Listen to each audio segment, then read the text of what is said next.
I'll be around to tell you how it started, but that's how it started. Okay.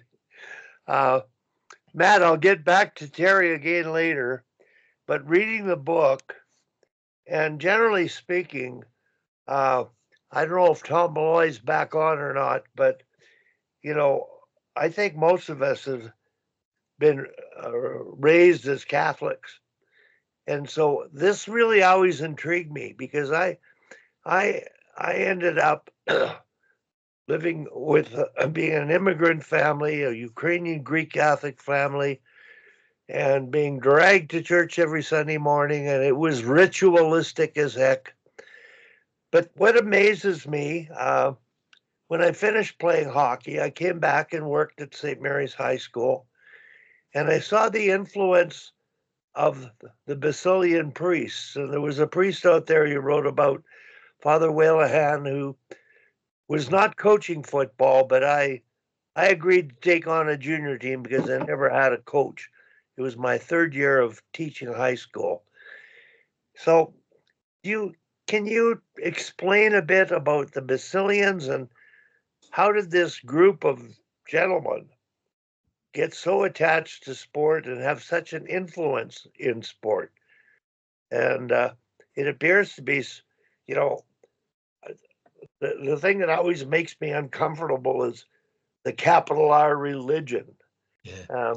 And they seem to bring a reality of life in coaching that grounded you when you were a player. And I just wonder if you could talk a bit about that and how it evolved. Yeah, and thanks, Terry. I liked hearing that story. We met and talked. Terry and I have been in touch for a number of years, and I don't know if I heard this full story before, Terry. So that was great. Yeah, so the Basilian Fathers, I think what it is that people are kind of, people get a little stiff or a little worried when they're around a priest or a pastor, minister, whatever it is, and there's these group of priests that were like, hey, we're just more regular. We like playing sports. And they were involved in sports. And of course, they're involved at St. Mike's, but the Basilians had schools throughout North America, like you're saying, Wally, and in Calgary at St. Mary's they were down in Lethbridge. They were in the U.S., they were in Detroit and Rochester. So they're in a lot of cities, and a lot of cities that had that had hockey, and even ones that didn't. There was one priest I tell the story about that goes down to Houston, takes his skates, and he starts high school hockey before World War II in Houston.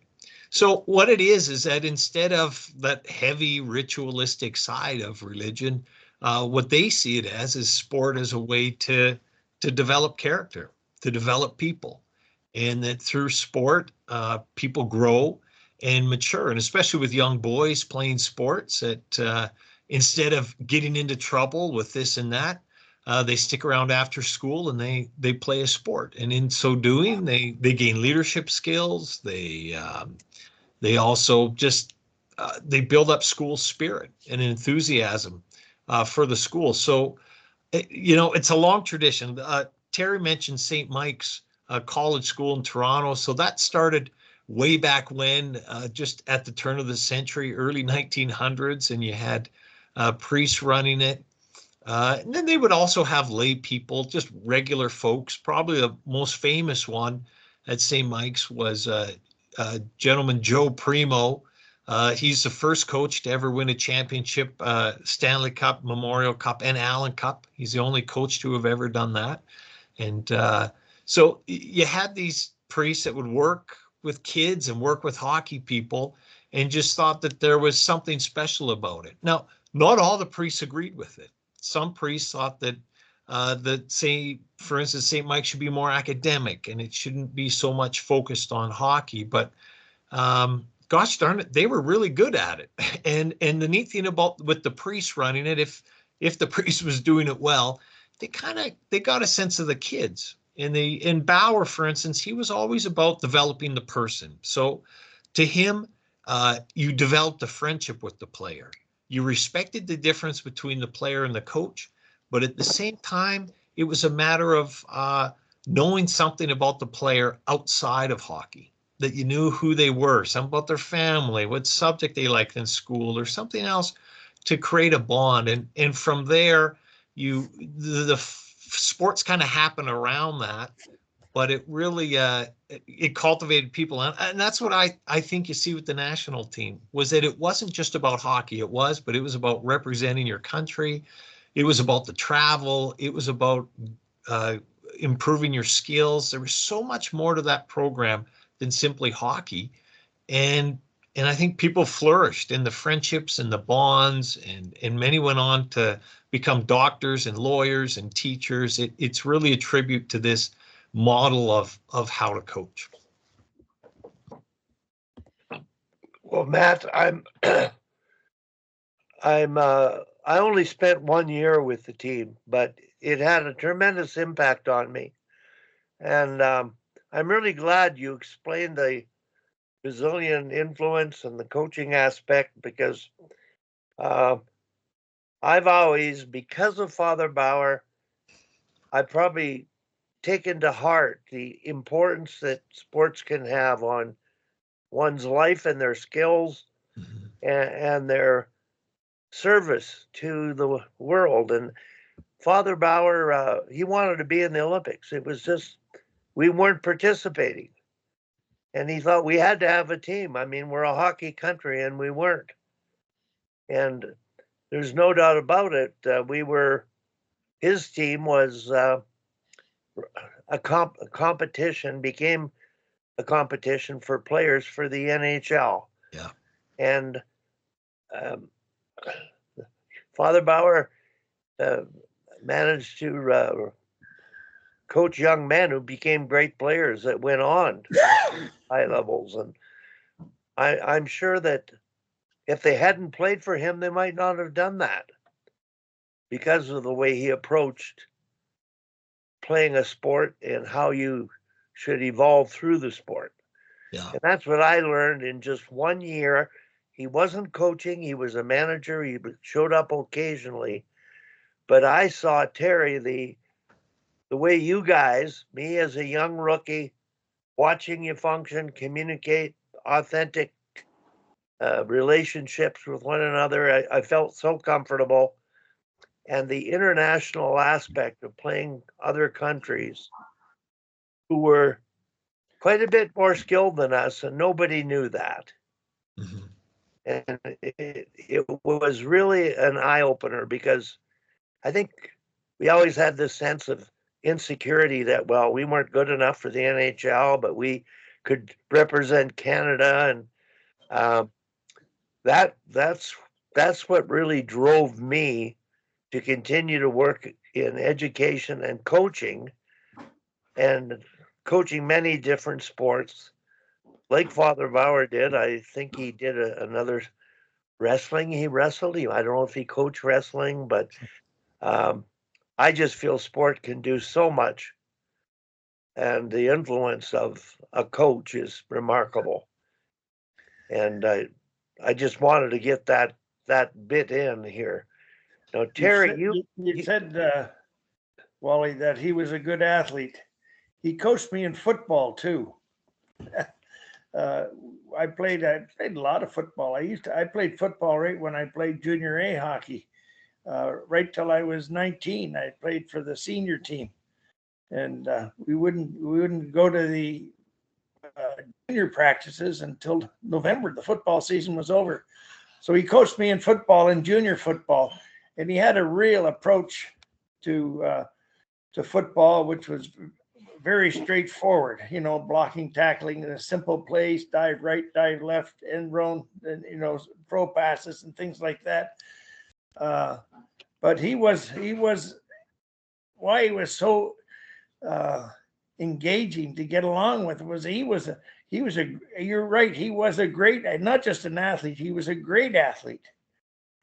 There's a story of him, like he did win a senior football title as a university student with St. Michael's, and they played in the like the Rams and the Huskies here in Saskatchewan, and then BC they have senior football. Well, they took St. Michael's played in that, and they won the national championship, and he was a quarterback. He told me, he says, if my fingers were just about this much longer, he says, I could have played in the CFL as a quarterback. He used to talk like that. And when he taught, you talk about getting along with the students. When he taught, now I just heard this story from another player. He taught religious studies, and the kids were whining about homework they had to do. So he said, look, he says, let's go out to the football field. So here's this teacher in his black soutane and things like this that they wore in dress shoes. He says, well, these are grade 9 students, 9 or maybe grade 10 students. He says, let's go out to the football field. You kick the football to me. And if this is a class, he had about 15, 17 students in the class. If you guys can tackle me, he says, you'll have no homework for a week. So after school, they all go out to the football field. They kick off to him. He takes the ball and runs through, tucks the soutane up in his pants and runs through the whole team. Runs through this whole team. You know, in grade 10, I mean, you're not your little awkward and ungainly, but 17 of them and beats it. So, I mean, he's the kind of guy you wanted to play for and you wanted to emulate. So it's true. He was a great athlete. Terry, you also tell the story about his baseball, that he could pitch.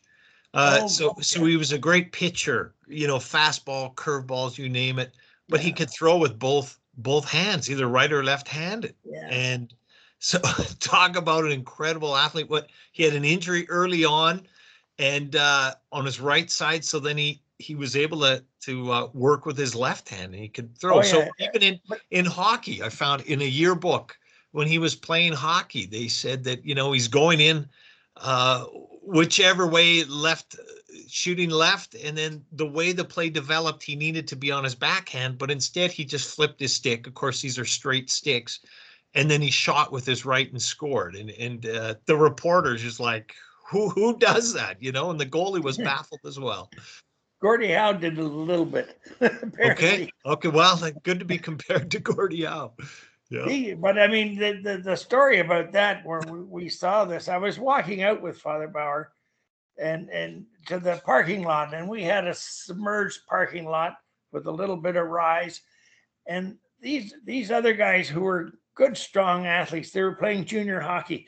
You might remember some of the names: Lou Gotti, Gino Ubriaco, Reg Fleming, Cesar Maniego. All those guys were playing ball because they were all boarders at the school.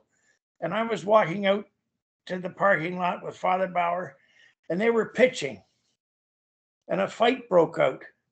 And I can't remember with whom it was, but a good battle. They were all Italians, so they were a little volatile. And a fight broke out. So he goes over and he breaks up the fight, and he really had to pull these guys apart. He pulled them apart. He said, now what's the problem here? And these kids said, I'm throwing strikes and he's not calling them. So the fight broke out. And so Father Bauer says, you guys want to see strikes? I'll show you strikes. And he tucks his soutane into his pants with his dress shoes, goes out 60 feet and starts to throw. And he throws right hand, and he's throwing sliders and he's throwing fastball. He was really right-handed. He said, you know, but I hurt my right shoulder one time. I had to learn how to throw with my left hand. So then he starts to throw left hand. And so all these big husky, Reg Fleming was a tough character, you know. And I don't know if you remember Reg Fleming with the New York Rangers, and Lou Gotti and Ubriaco, all big. They weren't big, but they were strong characters. He started to throw it. Everyone was gobsmacked to see this guy in his black sedan, tucked in his pants, in his dress shoes, throwing heat. And he comes in and he says, now were those strikes? The kid said, yes, Father, they were strikes. He says, well, then call strikes and be sportsmen, he said. Now behave yourselves. And we walked on. And that's how we resolved the problem. So he was, he could engage with people. You know, I think it kind of begs a question about why he became a priest. You know, like his brother was a Hall of Fame player. Well, became a Hall of Fame player for the Boston Bruins. Was an all-star with the Bruins. Bobby Bauer, and the family were all great athletes. Many of them, some of them played at St. Mike's, played world championships, even had some tryouts with the NHL. So they were an incredible family. And Father Bauer, when he was 16, snuck out of the house. He wanted to go to a training camp for the Bruins. And he went down to Hershey, Pennsylvania. And when he's there, tryouts going well. But when his father catches wind that he's not at home and he's trying out for this team, it didn't like it. So the dad said, you got to come home. And in the end, he said, you can go to St. Mike's. You can get an education and you can play hockey. And that's where Bobby had gone and another brother. But it was this sense that the father was all about, you need to put hockey in a context. It can't be just hockey. There needs to be some bigger image of it. And so, he really was about education and about developing people and about making sure young hockey players were educated. Yeah. Yeah, his dad was really quite a religious man, and a member of the church. And that he built a rink out in his backyard, so that's where he honed his skills. It was in a tennis court. He was a great tennis player too. He was hard to beat in any sport. A golfer, he could smack the ball. Yeah. And he was a baseball pitcher as well. So I always remember he told the story. He mentioned that he was going into the priesthood. He'd been in the army. He said, the world needs, I should be able to do more with my life than chase a puck around.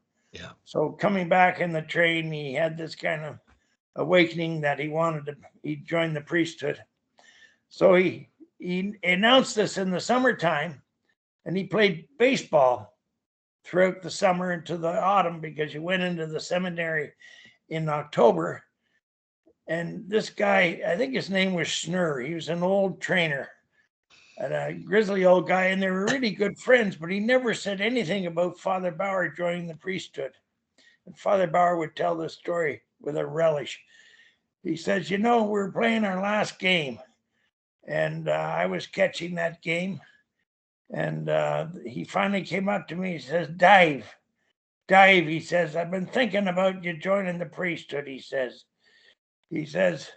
Maybe not such a bad idea after all, he says. Why the hell should you have to work for a living? And Father Bauer laughed and left as he he'd tell that story with a relish. And this was his salty old trainer that he knew, and he was really well friends with. That was his advice when he said he was going to join the priesthood. Well, Matt, the story about his father and getting him to come home and sort of have a perspective of life. And what happens with young players today is, and families, they just let their kids go at young ages, and hockey becomes what everything's all about. Yeah. And I think back in our era, a lot of the players weren't given the opportunity to be educated. It was sort of frowned upon. And I think as student athletes, Terry and myself and Steve, we encountered quite a bit of pushback and maybe had to be a little bit better than others to make a professional team, because it wasn't student athletes that were playing pro hockey. It was just young men with hardworking, great athletic skills who did the grind. And when they got there, pro hockey was sort of they were used, they were abused, in the sense that they were subject and owned by people, and they didn't mind it. I mean, they got off the farm, made a living playing hockey, but had to have two jobs starting out. And I think now we appreciate that, the importance of sport and what Father Bauer, why we played and why we pursued. And it might have prevented me from going into professional hockey, because in the end, I thought I had to make a decision about lifestyle and making an impact on people, and what good was I doing, and the fact that I was very, very average as a player. But I think the impact of Father Bauer was the program, and then the program on everybody that played in it. And it goes back to the roots of Basilian sports, priests, coaching, providing a philosophical foundation for the way they did things. And it rubbed off